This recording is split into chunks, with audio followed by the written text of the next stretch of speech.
Hey, how's it going? I'm just going into my live update today.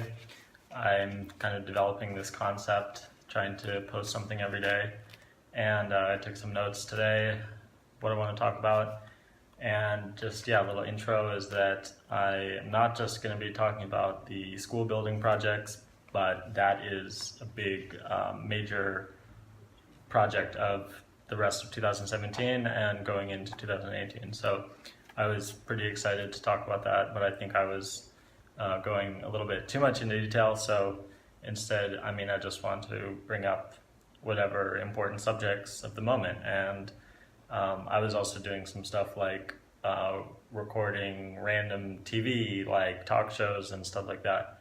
And I also see that I shouldn't really be just bootlegging TV shows. I should just maybe talk about the subjects that I think are interesting for why I'm doing like a bootleg stream of those shows in the first place. So that topic of the NRA and Las Vegas. I initially, when that story broke, it was just daytime here, so I kind of said something. I mentioned about how it's, I've been to Vegas, I've been to some of these places where big tragedies are happening all over the world, but in America it really comes down to this gun control thing, or this factor of the US, how easy it is to get a gun, how easy it is to have multiple guns and automatic weapons. And it's a really crazy issue right now, and it's kind of nice to have a scandal that's not based on Donald Trump. It's something that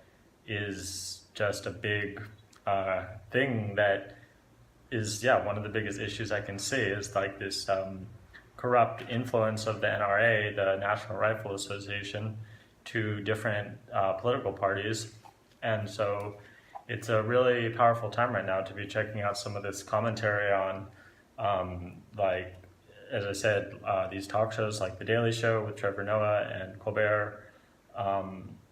It's, they're helping us see the problem that all the news and the White House official statement is saying that, oh, it's not the right time, we need to come together and mourn and stuff like that. And it's really crazy. It's really a cover-up, and that's why I wanted to just talk about that, because previously, the past couple of weeks, I've been doing these things. I've been, as I said, bootlegging some TV shows, whatever, but now I think I'll just kind of recommend those episodes. And that was really powerful, some of the words of these comedians who are pointing out how Fox News and how the conversation is being deflected from controlling guns more, and even though everybody wants that for the most part. So it's a very interesting moment, and I really hope that something is done. But the sad thing is that this NRA has this is like deeply embedded with the government and policy about this issue. So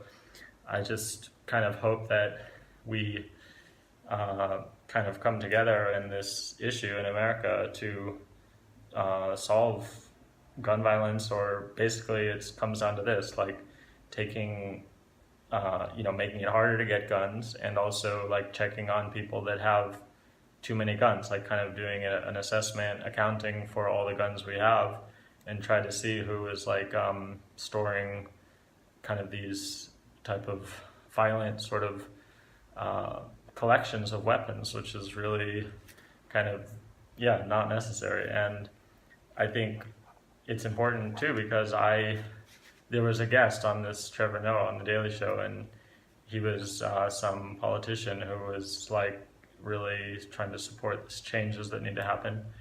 And I agree with what he said. Like, I'm not against guns 100%. I actually have shotgun, handgun, rifle, whatever, and it was really fun. I enjoyed it, and I would like to do it again. Like, shooting guns can be something that is safe and can be something that's regulated, and it can be something for hunting and for protection, things like that. But there needs to be a lot more type of training and a lot more restriction on the type of weapons people can have. So it's just a major issue right now. This shooting thing is really crazy, and some of the other commentary is also pointing out, this thing of like not being able to stereotype this guy as a terror, like as an ISIS kind of, or it's just they're having trouble categorizing this guy because he's like wealthy and this kind of hasn't happened before. So it's yeah, I think I felt like talking about this because I was like resharing some stuff that was talking about like, oh, if you think this is the biggest shooting in U.S. history, then diversify your sources because Native Americans got like ethnic cleansing in the U.S. So I do think that's an important point about racism and how we like label the lone wolf terrorist thing of we don't call him a terrorist, we just say, oh, it's a lone wolf or something. I think that's important, but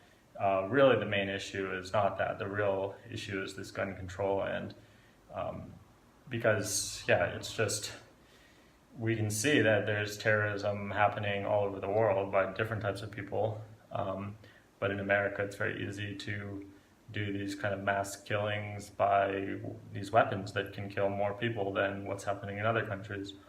So I think that it's one of the biggest problems I have with the States is that violent crime makes it a pretty dangerous place, and being in a country or continent where you can't just have a gun randomly, like it makes you feel kind of safer. Like, the type of crime that happens is just different, and it's kind of just something that we need to look at other countries. I mean, I think there were some examples in Australia doing something against automatic weapons.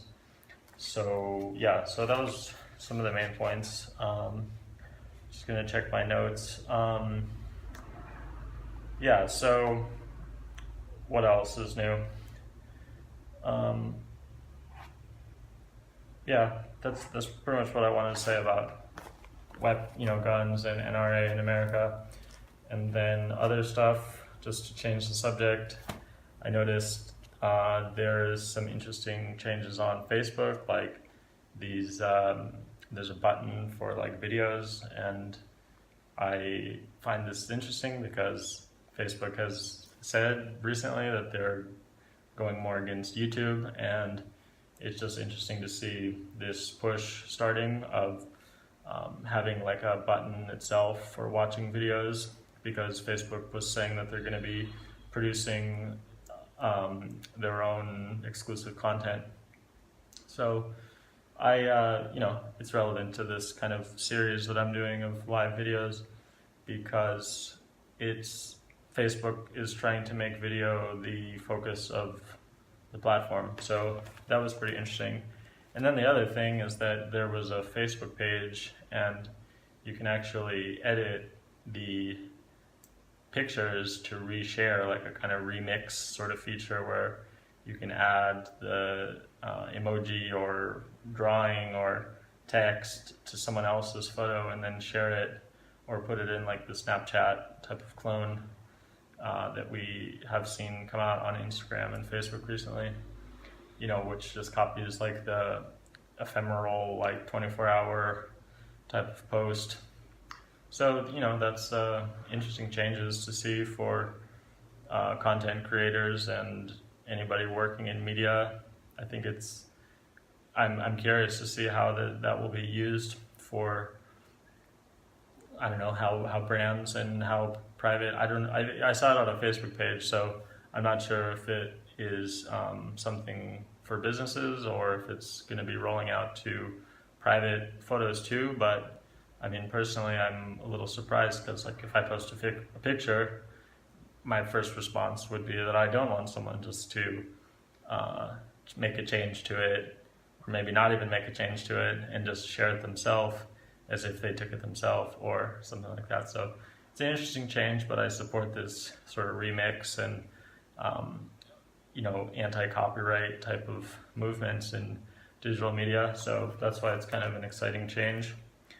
So yeah, that's interesting. That was on iOS that I saw that. And yeah, I saw it on Android too. And yeah, what else? Basically just a little bit more about my bootleg video, on YouTube. If you want to watch a show I mean, I knew about bootleg, uh, watching, like you can watch anything bootleg, streaming or download or whatever, but it's interesting to see it's possible to find on YouTube pretty easily. You just search what you want to see, and then you make the search filter say that you want a long clip and that you want a clip that just got released, like uploaded today. So anyway, the point is I watched this Daily Show with Trevor Noah, and it was really interesting to see American commercials because it was just a live stream of watching the show on Comedy Central. And I haven't watched TV in a really long time. I haven't been in the States for over a year. And so it's just funny to see some random commercials. I mean, the only like cool commercial basically was like the Apple iPhone 8, just because it was very modern, the standard sort of visual, just sort of dance of iPhones, and but the music was very modern and youthful, kind of electronic type of thing. And what else? Then it was funny. There was Danny McBride, the guy from Vice Principals. He was like, his voice was on a Burger King commercial. I thought that was pretty funny. But mostly it's weird to see these commercials because, I mean, they're pretty bad or pretty cheesy. They kind of have weird angles. Oh, it was a Carl's Jr., not Burger King. But yeah, just the message or the branding, or it's just kind of funny. Like these, like it was a Pepsi commercial, and they were just saying like Pepsi with pizza. Like they're just like trying to piggyback the popularity of pizza to like make you want Pepsi. And so yeah, there's just interesting seeing that for the first time in a while, because usually if there's a bootleg show or like a pirated show, it's they take the commercials out. But I like to see commercials actually, like in Nepal and India, Thailand. It's really interesting to see the production value and the narrative value of commercials, like the type of messages. And I think that Asia is coming out with a lot of good commercials.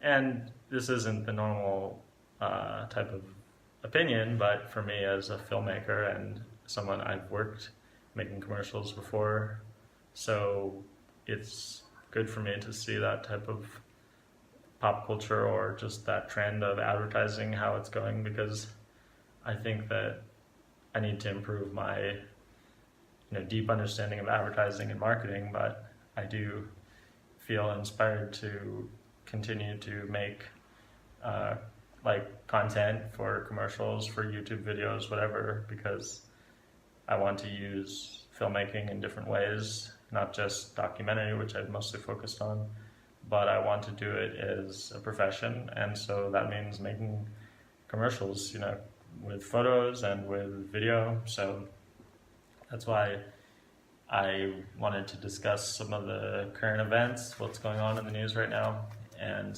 what's going on kind of in the multimedia creative world as well, a little bit for tech. And yeah, that's my update. I mean, as I said before, I'm not going to focus on this school building project. If you want to hear about it, you can check out some of my previous live updates, and you can probably find my link if you want to support that, because we need more donations, more people to share. We've raised about $1,234 now, and we're trying to raise $15,000. So we need people like you to go online, check it out, share it if you can't donate, or help me raise the money through some kind of social media strategy or just in-person campaign. Because yeah, it takes a village. So we've got a big project that's starting now, and I want to get people involved that care about the environment, that care about women and girls in developing countries, and I will have more on that sometime soon. So thanks for watching.